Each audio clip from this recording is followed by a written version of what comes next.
4 joyeux frères et sœurs qui habitaient ensemble dans un village exactement comme le nôtre. Chaque jour, ils travaillaient ensemble. Le premier fabriquait le plus envoûtant des parfums.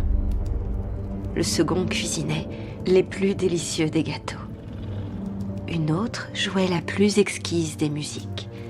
Et la 4e tissait de la soie pour fabriquer des draps et des robes aussi doux que de la neige chaude.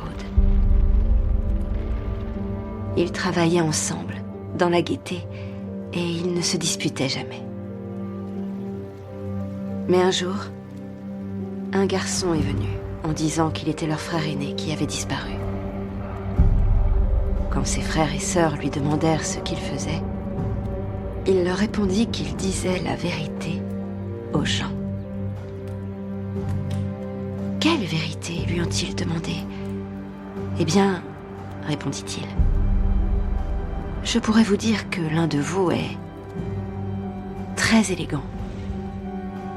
L'une est fort belle, l'autre n'est pas gracieuse. Et l'un de vous est vraiment laid. »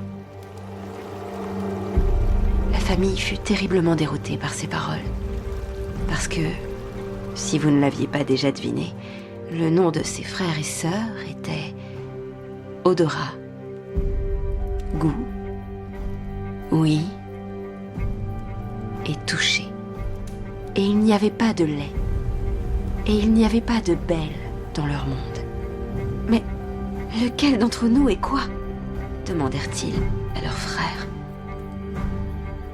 Puisque vous ne pouvez pas le savoir, vous ne devriez pas vous préoccuper de ça, leur répondit-il.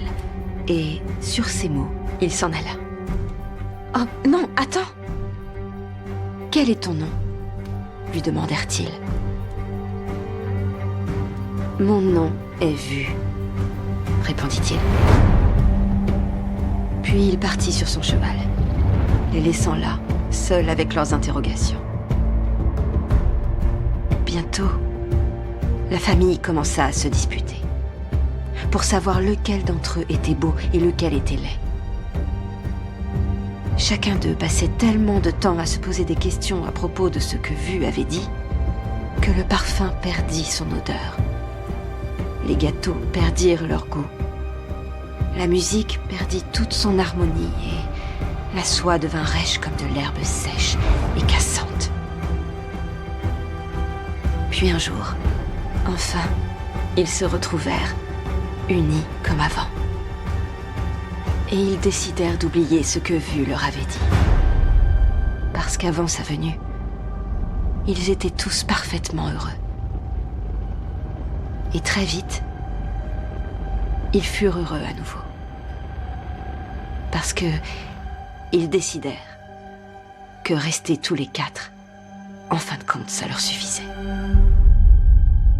Ainsi, ils vécurent heureux ensemble pour toujours.